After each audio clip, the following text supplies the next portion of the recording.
Assalamu alaikum students. Today we are continuing with the same topic as we were discussing yesterday. That was human heart or blood circulation in human beings. Dear students, I think in our last class we have completed a major portion of this topic. हमने maximum portion इसका कल discuss किया. Now we are left with some main points that we will discuss today. In this human heart, you saw it is separate. The right portion and left portion of this heart is separated by a partition like structure, and this partition is called a septum. You might remember this. This partition is called a septum. And the muscles of heart is made up of a special type of muscles. They're strong muscles, and those muscles are called as cardiac muscles. Cardiac muscles.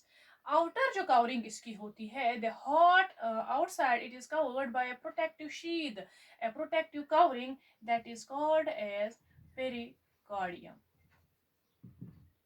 Students, we were discussing circulation of this blood.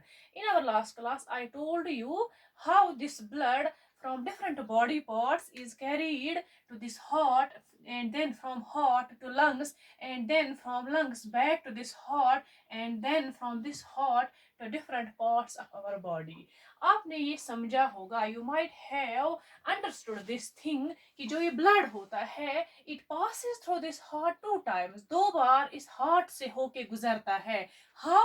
First of all, you just keep this in mind कि सबसे पहले जो blood है, it is brought to this right atrium by main vein. Veena केवा जिसको हम बोलते हैं, ये deoxygenated blood होता है. It is brought तो राइट एट्रियम, मतलब ये हार्ट में लाया जाता है. हार्ट के राइट एट्रियम में इंटर होने के बाद it enters to this right atrium by this valve right ventricle से ये ब्लड जो है it is pushed to this pulmonary artery जो इसको कैरी करती है to lungs for oxygenation purpose. इस तरह से एक बार हार्ट में इंटर होने के बाद ये ब्लड हार्ट से बाहर चला गया. It went to lungs via this pulmonary artery. And then second step में क्या होता है, lungs में इस blood की oxygenation होती है, इसमें oxygen add हो जाता है. The oxygenated blood is then brought back to this heart via pulmonary vein into left atrium. Left atrium से ये लेफ्ट वेंट्रिकल में पास होता है वाया दिस वैल्यू, और यहाँ से ये फिर से निकलता है वाया मेन आर्टरी या जिसको हम एओर्टा भी बोलते हैं, and is supplied to all the body parts. अब आपने क्या देखा यहाँ पे, इंपॉर्टेंट थिंग इज कि ये ब्लड जो है it passed through this heart 2 times. 2 bar heart से होके गुजरा. इस वजह से जो ये मेमेलियन सर्कुलेशन होती है या जो सर्कुलेशन इन ह्यूमन बीइंग्स है, it is called as double circulation. Double circulation. Now ये जो डबल सर्कुलेशन है इसमें 2 तरह की सर्कुलेशन आई. 2 बार ये ब्लड हार्ट से होके गुजरा. अब ये डबल सर्कुलेशन हमारी समझ में आया. It consists of 2 types of circulation, and what are those? First of all, ये जो ब्लड है it entered into the right portion of the heart. ये डिऑक्सीजनेटेड ब्लड था, राइट पोर्शन में इंटर हुआ लेफ्ट एट्रियम में, वहां से लेफ्ट राइट एट्रियम से राइट वेंट्रिकल में, और यहाँ से पास हुआ पल्मोनरी आर्टरी के जरिए से और ये लंग्स में चला गया फॉर ऑक्सीजनेशन पर्पस. ये जो इस पोर्शन का जो ये सर्कुलेशन है, ये जहां से ये बॉडी से लाया डिऑक्सीजनेटेड ब्लड मेन वीन ने लाया, हार्ट में इसको रिलीज किया, हार्ट ने इसको कॉन्ट्रैक्शन के जरिए से वापस पुश किया through pulmonary artery to lungs, और ये एक सर्कुलेशन हो गई. This circulation is called as pulmonary circulation. Pulmonary circulation.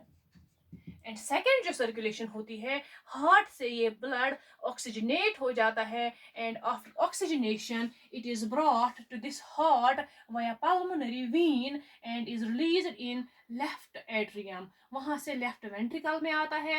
Left ventricle से ये हाई प्रेशर के थ्रू कंट्रैक्शन के जरिए से पंप किया जाता है तो मेन आर्टरी, आटा जिसको हम बोलते हैं, and supply to every body part. That means जहां से हार्ट से होके ब्लड निकलता है तो different body parts, that is called as systemic circulation.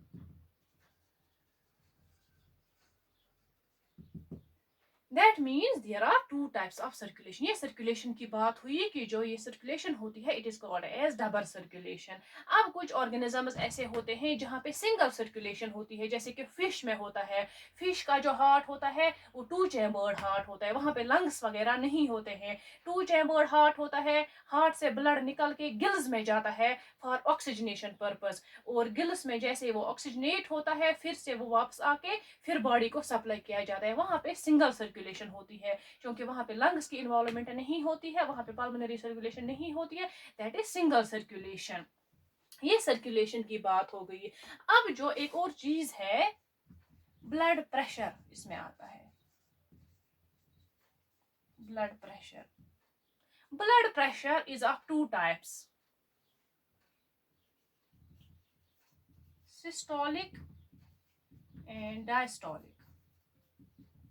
Now what is systolic blood pressure and what is diastolic blood. आपने सुना होगा, यूजुअली आपने सुना होगा कि ब्लड प्रेशर 120/80 नॉर्मल है। व्हाट इज दिस 120/80, ये क्या चीज है? It is this systolic and diastolic pressure. अब हमें समझना है सिस्टोलिक क्या है और डायस्टोलिक क्या है। तो dear students, you know that at the time of heart beat, जब ये हार्ट हमारा कॉन्ट्रैक्ट हो जाता है, when it contracts it releases it pushes the blood at high pressure to main artery। Main artery में ये जाता है विद हाई प्रेशर ताकि ये बॉडी पार्ट्स में जाएगा कंट्रैक्शन के टाइम पे। जैसे ये हार्ट कंट्रैक्ट हुआ, इसकी कंट्रैक्शन की वजह से ब्लड पंप हुआ इनटू मेन आर्टरी, और at that time the maximum pressure in this main artery is called as systolic pressure, that is called as systolic pressure। And when this heart relaxes it releases the pressure, and at that time जो minimum pressure artery में रहता है that is called as diastolic pressure। normal body का जो systolic pressure है 120 millimeters of mercury है, और diastolic जो है that is 80, इसीलिए हम लिखते हैं 120/80 जो है मिलीमीटर्स ऑफ मरकरी, ये नॉर्मल बॉडी प्रेशर है। ये जो है, now with this we completed the main crux of this topic, and in our next class इंशाल्लाह वी विल कंटिन्यू।